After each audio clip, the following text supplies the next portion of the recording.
कोई आशंका नहीं है कि डिटेल्स नहीं निकलेगा, पूरा डिटेल्स निकलेगा अभी। आप लोग हमारी प्रतिक्रिया लें, अब उसका कोई मतलब नहीं है।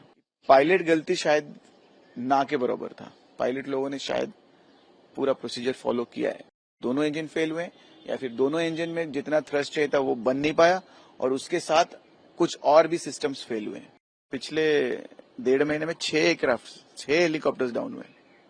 एक्सीडेंट या फिर इंसिडेंट या छोटा मोटा accident. Accident investigation bureau US उन लोगों ने आके भी शुरू कर दिया और 2 ब्लैक बॉक्स मिले हैं, ऐसा चर्चा है। सर देखिए, पहली बात तो 2 ब्लैक बॉक्स पता नहीं किसने मतलब रिपोर्ट कर दिया। हम लोग एक ही ब्लैक बॉक्स बोलते हैं और दूसरा एक रिकॉर्डर है। अगर दोनों को आप ब्लैक बॉक्स बोलेंगे चलेगा, क्योंकि दोनों का काम वही है। एक तो है वॉइस रिकॉर्डर है, कॉकपिट वॉइस रिकॉर्डर। वो इतना सेंसिटिव है कि आप पायलट लोगों ने कितने बार सांस भी लिया है वो भी रिकॉर्डेड होगा।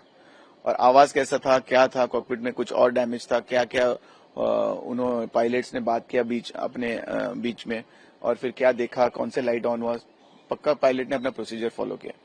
और वो जो पहले का डीएफडी है, जिसको जो सबसे महत्वपूर्ण है, इससे भी महत्वपूर्ण वो है, तो वो पहले से मिल चुका है। तो अभी कोई चीज के लिए मतलब कोई आशंका नहीं है कि डिटेल्स नहीं निकलेगा, पूरा डिटेल्स निकलेगा अभी। तो हम जितना भी अनुमान बना ले, कुछ भी बात कर ले, यूट्यूब में कर ले, वो कर ले, मैं कर लूं, हम जितने भी आप लोग हमारी प्रतिक्रिया लें, अब उसका कोई मतलब नहीं है, क्योंकि सारी सच्चाई उसी में है। पर हाँ, मैं इतना बोल दूं, दिन ब दिन जो वीडियो पहले दिन से आया था वो ब्लर्ड था। उसमें हम लोग अजम्पशंस लगा रहे थे, कोई जूम करके देखने की कोशिश कर रहा था, वो वीडियो बेसिकली फट रहा था, टाइप्स वो ब्लर्ड हो जाता था, वो दिख नहीं रहा था।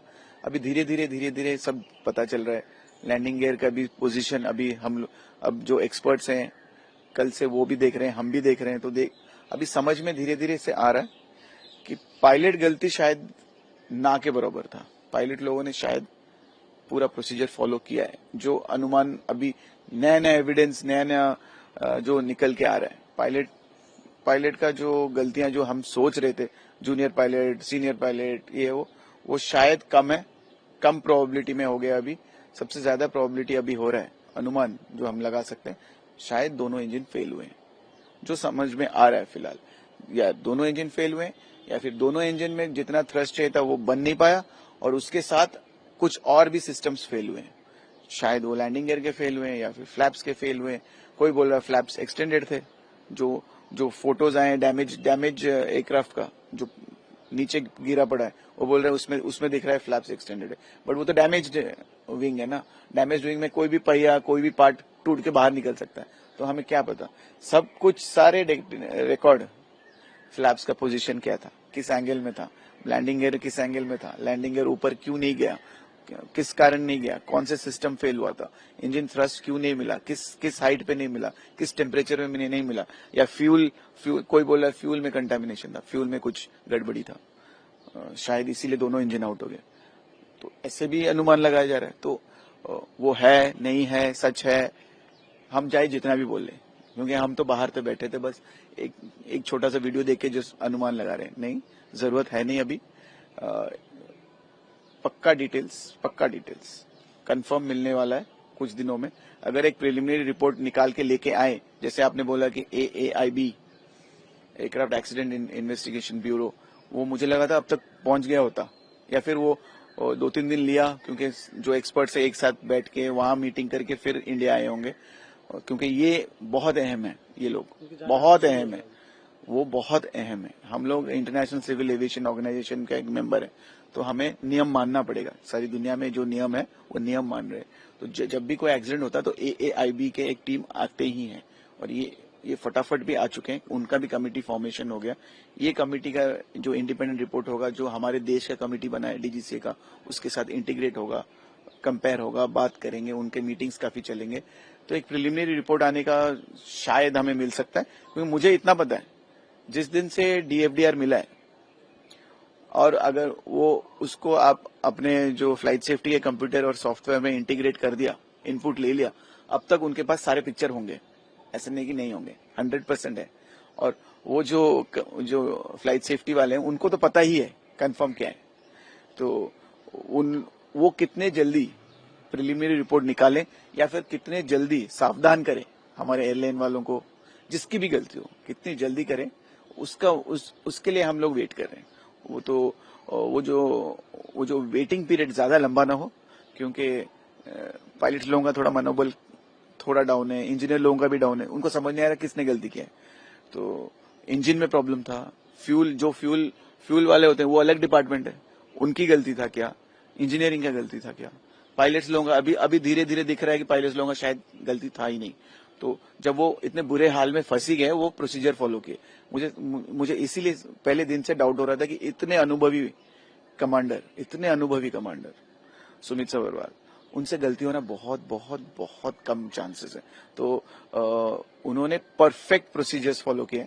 जितना हम लोग अंदर और देख रहे हैं, जा रहे हैं, मतलब समझ में आ रहा है, वो जो हमें सिखाया गया था, जो बोइंग ने हमें सिखाया था, जो सिमुलेटर में प्रैक्टिस करते थे, या फिर जो कैप्टन सभरवाल जो फॉलो करते हैं स्टैंडर्ड ऑपरेटिंग प्रोसीजर, जो उन्होंने हमें भी सिखाया था, उन्होंने एग्जैक्टली वही फॉलो किया।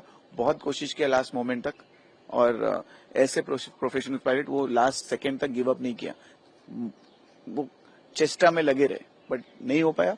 वो जो भी लक है या भगवान का जो भी था भगवान का उस दिन के लिए, बुरा टाइम खराब टाइम जो भी, बट वी आर इन अ वे धीरे धीरे ऐसे लग रहा है कि पायलट गलती कम है, टेक्निकल प्रॉब्लम मैकेनिकल प्रॉब्लम होने के ज्यादा चांसेस है। सर यस्टरडे भी एक फ्लाइंग क्रैश हुआ था, इस तरह हम अच्छा, ये शायद 7th है पिछले 6 हफ्ते में। नहीं 7 लोग जान चली गई। पर मैं ये बोलना चाहता हूँ कि पिछले 1.5 महीने में 6 हेलीकॉप्टर्स डाउन हुए, एक्सीडेंट या फिर इंसिडेंट या छोटा मोटा एक्सीडेंट 6 हो गए। और वही हिमाचल उत्तराखंड, वही जहाँ पे भी चारधाम या कश्मीर या जहाँ पे बिजनेस टूरिस्ट हैं, चारधाम के रिलीजन मतलब अपने धर्म के नाम पे जो भी टूरिज्म है, वो तो बार बार हो रहा है। कल सस्पेंड भी हुए हैं कुछ पायलट्स, क्योंकि वेदर ठीक नहीं था, बस जबरदस्ती गए। तो ये सब आप समझ लो, ये कमर्शियल इंटरेस्ट है। ये सही फ्लाइट सेफ्टी और आपकी जान के लिए उनका इतना इंटरेस्ट है ही नहीं। वो कमर्शियल इंटरेस्ट से काम करें, जितना पैसा बन सकता है, वो कंपनी वाले जितना पैसा बना सकते हैं, वो जो फ्लाइट सेफ्टी के जो अपॉइंटेड इंस्पेक्टर होंगे वहां पे, FQI या क्या नाम पूरा मैं भूल गया हूँ, वो क्वालिटी कंट्रोल जो करते हैं, फ्लाइट को क्वालिटी कंट्रोल इंस्पेक्टर्स, तो वो अपना काम नहीं कर रहे हैं ढंग से। वहां पे जो हेलीपैड्स हैं वो ढंग से मेंटेन नहीं हो रहे हैं। और पायलट्स को भी प्रलोभन दिखाया जाता होगा कि ज्यादा पैसा बनाओ, सीजन टाइम है, छुट्टी टाइम है, चारधाम सब दौड़े हुए आ रहे हैं, सबको चाहिए, तो टिकट प्राइस भी बढ़ा के ज्यादा ड्यूटी कर लो, जो ड्यूटी के जो परमिशन लिमिट है उससे ज्यादा होगा। तो ये आप सीधी बात है, ये सब ग्रीड की वजह से हो रहा है, व्यापार की वजह से हो रहा है। ये जो जाने जा रही है व्यापार के लिए जा रहा है, वो लोग तो अपना व्यापार कर ही रहे हैं, आपके जान खतरे में डाल रहे हैं। इसका सीधी उत्तर, सीधा उत्तरदायी कौन है? सेंट्रल गवर्नमेंट और उनका civil aviation department, civil aviation minister. आपके जो लोग वहां पे मॉनिटर करना चाहिए था वो नहीं कर रहे हैं, क्वालिटी मेंटेन नहीं हो रहा है। आपको बार बार वो वार्निंग दे रहे हैं। 6 हेलीकॉप्टर डाउन हो चुके हैं पिछले 1.5 महीने में, 6 या 5। अब अभी तक आपने ऐसा कोई कदम नहीं उठाया कि वो बंद हो। तो ये total responsibility is the civil aviation minister और director general civil aviation India, क्योंकि ये कोई ऐसा कदम नहीं लिया अब तक। इतने जितने भी जाने गए, ये आपके लापरवाही की वजह से गए। तो आपको बिजनेस करना है या फिर लोगों की जानें बचानी है, आप वो देख लीजिए। प्रभातखबर.com, विश्वास वही, रफ्तार नहीं।